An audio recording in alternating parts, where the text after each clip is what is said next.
কক্সবাজার মহেশখালী নৌপথে চালু হয়েছে C truck service. এর মাধ্যমে সি ট্রাক যুগে প্রবেশ করল কক্সবাজার জেলার দ্বীপ উপজেলা মহেশখালীবাসী। বৃহস্পতিবার বেলা 11:30টার দিকে কক্সবাজার শহরের নুনিয়াছড়া বিআইডব্লিউটিএ ঘাট থেকে আনুষ্ঠানিকভাবে প্রথম সি ট্রাক ছেড়ে যায় মহেশখালীর উদ্দেশ্যে। নৌপরিবহন মন্ত্রণালয়ের উদ্যোগে চালু হওয়া এ সেবার উদ্বোধন করেন নৌপরিবহন মন্ত্রণালয় এবং শ্রম ও কর্মসংস্থান মন্ত্রণালয়ের উপদেষ্টা ব্রিগেডিয়ার জেনারেল অবসরপ্রাপ্ত ডক্টর এম সাখাওয়াত হোসেন। এর আগে গত শুক্রবার নৌ রুটটিতে পরীক্ষামূলকভাবে সি ট্রাক চালু করা হয়।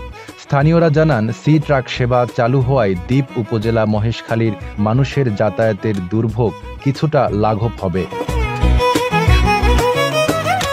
বিআইডব্লিউটিএ কক্সবাজার বন্দরের সহকারী পরিচালক মোহাম্মদ খায়রুজ্জামান বলেন, উপদেষ্টা ব্রিগেডিয়ার জেনারেল অবসরপ্রাপ্ত ডক্টর এম সাখাওয়াত হোসেন আনুষ্ঠানিক উদ্বোধনের পরে সি ট্রাকে করে মহেশখালীর উদ্দেশ্যে রওনা করেন। আজ থেকে এই সি ট্রাক নিয়মিত চলাচল করবে। এই নৌপথে 40 থেকে 50 টাকা ভাড়া নির্ধারণ করা হয়েছে। উদ্বোধনে বিশিষ্ট বুদ্ধিজীবী প্রফেসর ডক্টর সলিমুল্লাহ খান উপস্থিত ছিলেন।